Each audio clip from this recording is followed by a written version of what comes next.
Previously, we asked whether Avebury really deserves to be written off as primitive, and whether its stones might function more like acupuncture needles in the body of the earth.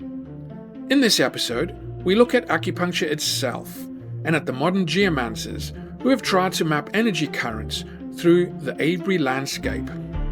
And welcome to Albion Key, a series within the Adventures in Gonzo Vision channel.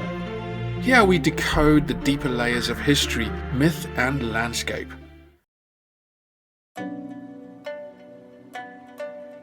Acupuncture is a treatment derived from ancient Chinese medicine that involves inserting very fine needles into specific points on the body.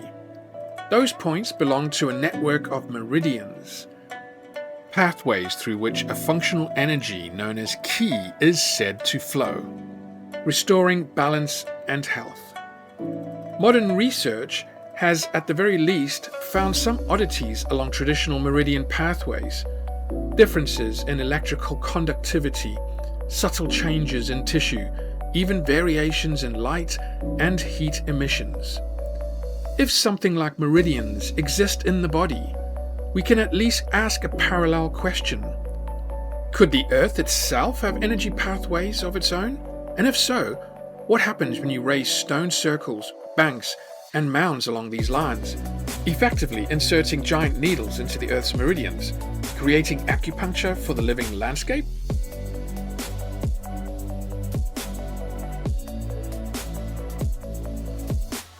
For thousands of years, healers in China have mapped meridians without X-rays, MRI, or electronic sensors.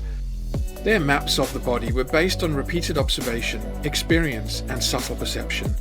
In the same way, Chinese geomancers, or feng shui masters, mapped dragon currents in the land, flows of wind and water, form and qi. It was a science of the landscape, acupuncture for the earth. Modern archaeology hesitates to credit Britain's prehistoric builders with anything comparable. The prevailing assumption is that because no written records survive, the indigenous understanding of these forces must have been very basic. Yet, as one historian of Chinese medicine put it, the absence of text does not mean an absence of knowledge. Why should it be unthinkable that prehistory builders in Britain might also have observed patterns in the land, lines of heightened vitality, springs that never ran dry, places where people felt altered, and then marked those places deliberately using stone and earth where that energy was strongest?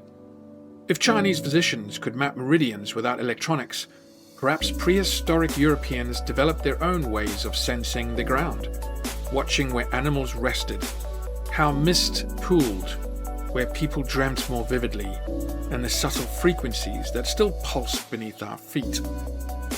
If healers in the East could map meridians without machines, is it really so far-fetched to imagine that some of Avebury's builders were doing something similar on a vast scale? What better monument of proof to that awareness could there be than Avebury itself? And if this way of reading the landscape speaks to you, don't forget to subscribe and keep going with the Albion Key series. And so don't forget to look out for episode 3, which picks up this trail at Silbury Hill and West Kennet Long Barrow. Over the last century, a small but persistent lineage of Earth mystery researchers have tried to map these currents with rods, charts, and later basic measuring devices, magnetometers, Geiger counters, and acoustic sensors. In the mid-20th century, figures such as French radiothesist Margaret Murray and Cambridge archaeologist turned parapsychologist T.C. Lethbridge were already experimenting with pendulums and subtle fields, treating dowsing as a potential instrument for forces normally invisible.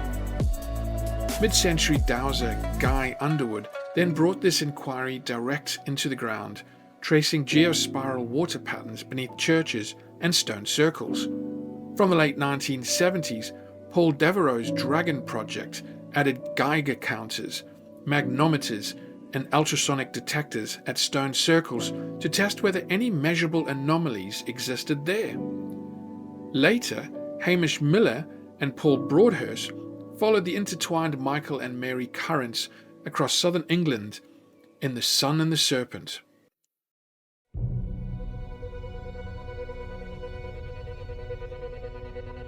More recently, Gary Bilclift and Caroline Hoare have mapped the Bellinus Ellen Dragonlines in the Spine of Albion, while Maria Wheatley has combined geomantic tradition with geophysical measurements at Avebury and other sites. Maria Wheatley's research adds an important modern dimension to the Avebury story. Building on her father's work, she has mapped underground streams, blind springs, and geospiral patterns within the henge, arguing that many stones sit over precise energetic features in the chalk. In some cases, she notes that particular stones appear to modify or focus those currents, suggesting that their placement was informed by an awareness of what lay unseen beneath the surface. Several of Wheatley's field investigations also correlate directly with geophysical readings. Working with engineer Rory Duff and others, she has identified spots where unusual magnetic and low-frequency phenomena coincide with traditional dowsing responses.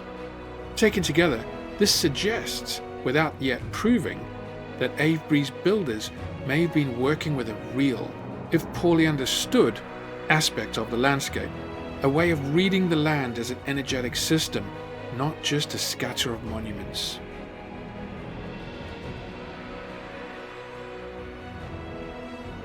For thousands of years, cultures across the world observed that certain places felt different. Hilltops that inspired visions, caves that amplified sound, springs said to heal, and ridges where processions always passed. In China, Geomancers called them dragonlines, the ancient source of feng shui. In India, temple builders tuned their sanctuaries to subtle currents of prana. In the Andes, Inca Seike lines radiated from Cusco in ritual pathways that bound empire to landscape.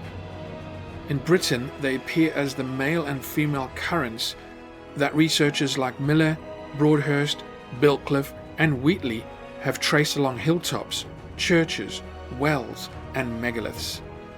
Channels that balance both energies and seem favored by our ancestors for creating sanctuaries, chambers, and stone circles. This investigation is only just the beginning.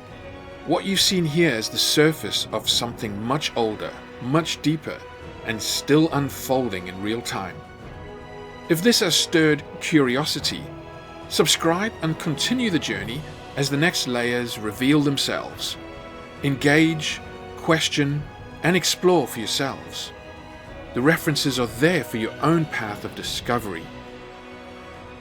If Avebury is a kind of acupuncture point, Silbury Hill may be the great chalk pyramid that broadcasts it, and West Kennet, the resonant chamber of the ancestors. That's where we go next.